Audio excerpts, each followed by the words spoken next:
European Parliament's Brexit representative has said that the British Prime Minister Theresa May had reassured the EU that there will be a backstop to prevent a hard border between Northern Ireland and the Republic of Ireland. May was in Brussels for renewed talks with the EU to seek a legally binding change to the backstop plan to avoid custom checks.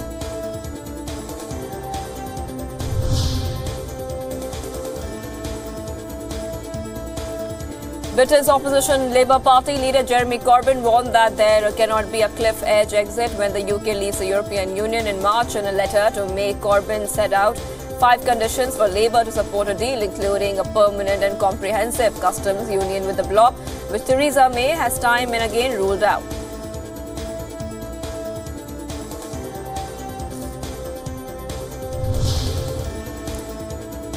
German Chancellor Angela Merkel said that she believes a solution to the Irish border issue can be reached in Brexit negotiations without reopening the withdrawal agreement on Britain's departure with the European Union. Merkel said that Britain and the remaining 27 members of the EU all have an interest in an orderly Brexit.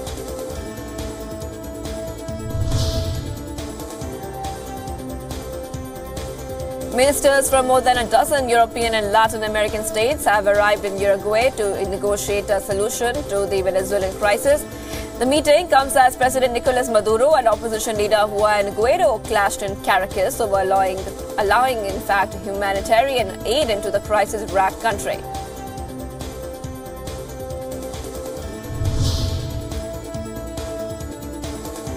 As the political turmoil in Venezuela deepens, the U.S. admiral in charge of American forces in South America has said that the U.S. military is prepared to protect U.S. personnel and diplomatic facilities in Venezuela if needed. Navy Admiral Craig Fowler, who is the head of the U.S. Southern Command, was speaking during a Senate Armed Service Committee hearing in Washington, D.C.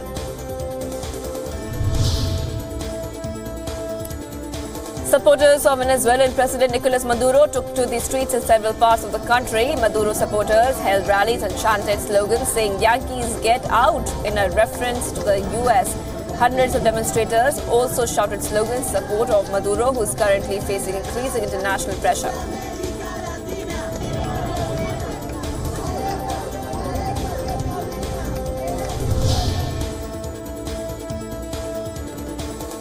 A top Iraqi general has said that the country still needs the United States assistance to fight the remnants of the Islamic State.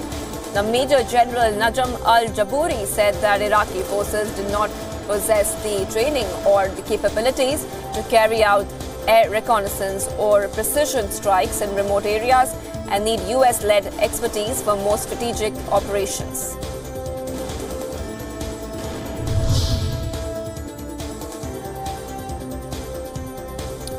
Iran's highest-ranking representative in Washington has said that there is no way to improve bilateral relations unless the U.S. returns to the 2015 Iran nuclear deal.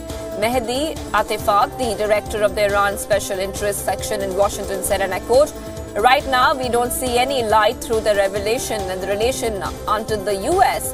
accepts the Joint Comprehensive Plan of Action, which I don't think they are going to. Mr. Trump are going to do that."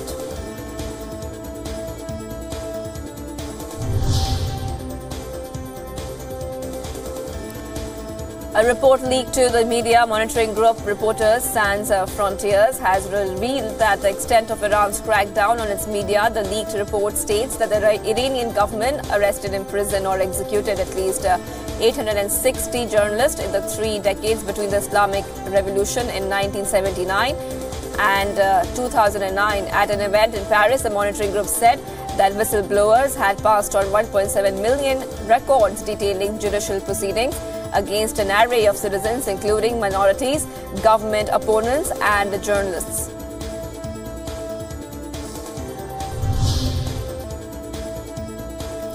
A spokesperson for Russia's foreign ministry has said that Turkey must do more than tackle militants in Syria's Idlib province and fulfill promises it made as part of a deal with Moscow last year.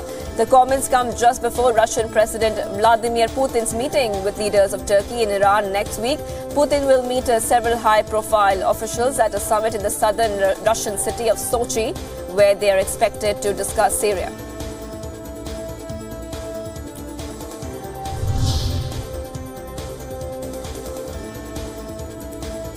Russia's Ministry of Defense has said that the US should destroy its Mk-41 missile defense launch systems deployed in Romania in order to return to compliance with the Cold War-era nuclear pact. It added that the US should also destroy its strike drones for the same reason.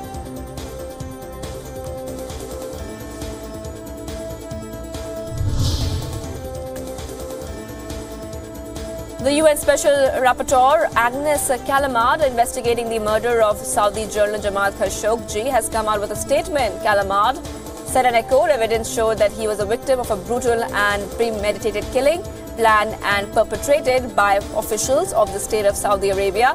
Callamard added that she and her three-member team had access to parts of the chilling and gruesome audio material of the murder obtained by Turkish intelligence agencies.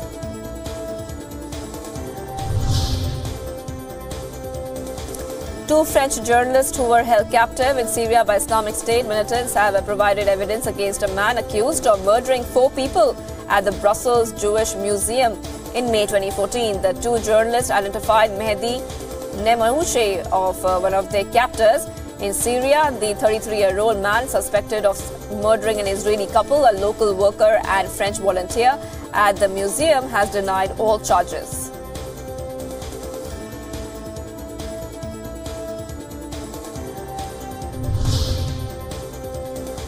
In an unprecedented move, in fact, France has recalled its ambassador to Rome. The diplomatic sources say that the move was the most sudden one since the end of World War II. The move is also highly unlikely among EU member states. France said it called its ambassador after it was fed up with the repeated baseless attacks by Italian political leaders against France.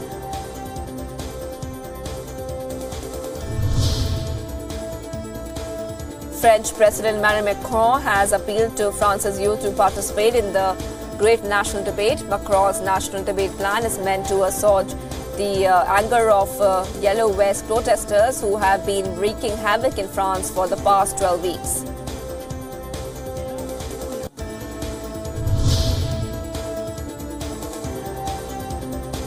Europe's largest asylum centre in Italy is preparing to shut down following a legislation passed by the Italian government to stop housing all asylum seekers. At least 50 migrants have been transferred to smaller structures over the past few days. The facility is over 1,000 migrants, most of whom have arrived illegally in the country by boat, will now be moved to different structures across Italy.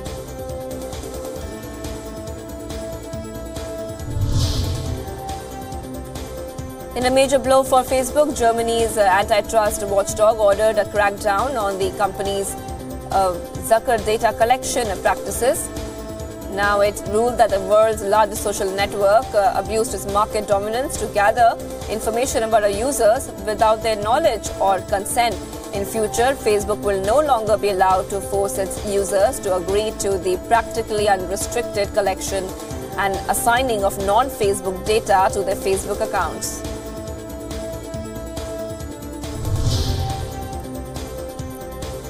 US President Donald Trump defended his stance on abortion at the annual National Prayer Breakfast in Washington. Trump said and echoed, "All children, born and unborn, are made in the holy image of God. Every life is sacred and every soul is a precious gift from heaven." The president also spoke about adoption and said that he defends faith-based adoption centers and promised that his administration will protect religious liberties.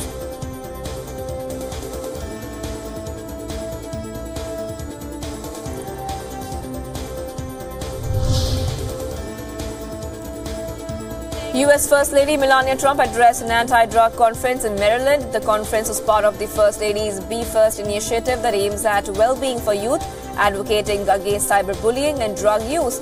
Melania Trump at the event said that the recovery from drug abuse is possible and the stories of recovered addicts should be an inspiration to all those who are struggling.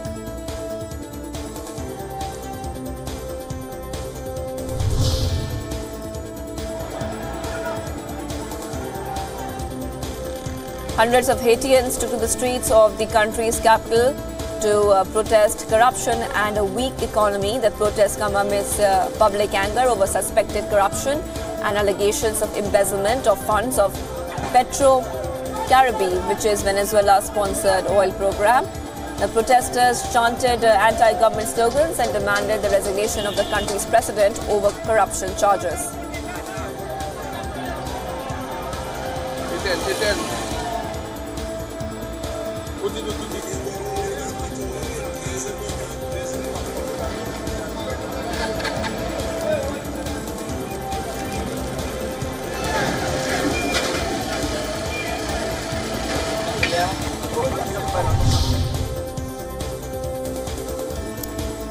At least 6 people have been killed by a gas explosion in an unused coal mine in South Africa's eastern province. Officials say that several others are still trapped at the time.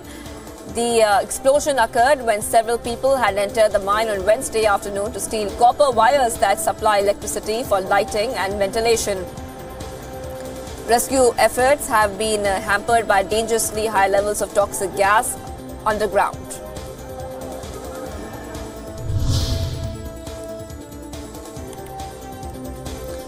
A total of 6 people have now been confirmed dead in the Istanbul building collapse. The death toll rose after a senior official said that emergency services recovered 3 more bodies from the rubble of the collapsed 8-story building. Istanbul's governor has said that the search for survivors would continue uninterrupted.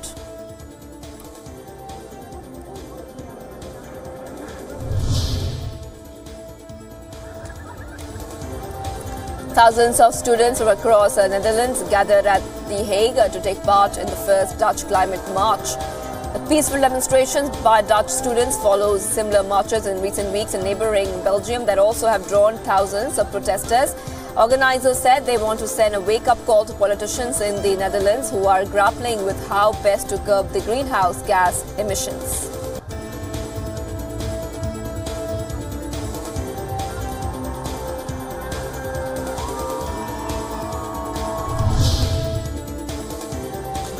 At least 5 people have been killed in Brazil's Rio de Janeiro as heavy rains lashed the city. Residents woke up to scenes of chaos after thrashing wind and rain whipped through neighborhoods, felling trees, flooding streets and sweeping away buses in a storm.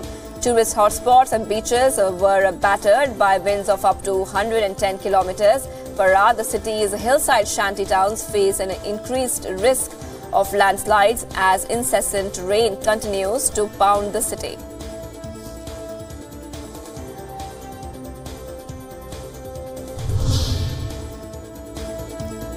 The Norwegian air shuttle plane with 169 passengers on board returned to Arlanda airport outside Stockholm after receiving a bomb threat. Swedish police said the threat has been made against a specific plane and the airline confirmed it was one of theirs. The flight was heading from Stockholm to southern France. Once it landed again safely at the Swedish capital's Arlanda airport, police personnel immediately evacuated the plane.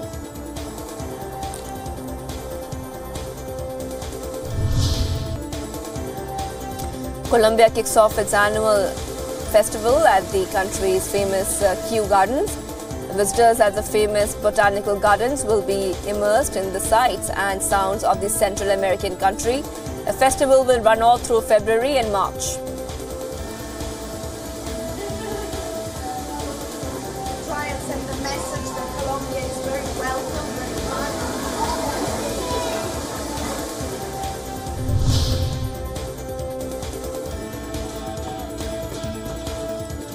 Mexico's Chinese community ushered in a Lunar New Year with festive fervor. Dozens of people in Mexico City gathered in Chinatown in the middle of the huge metropolis to watch dragon dancers parade around the streets.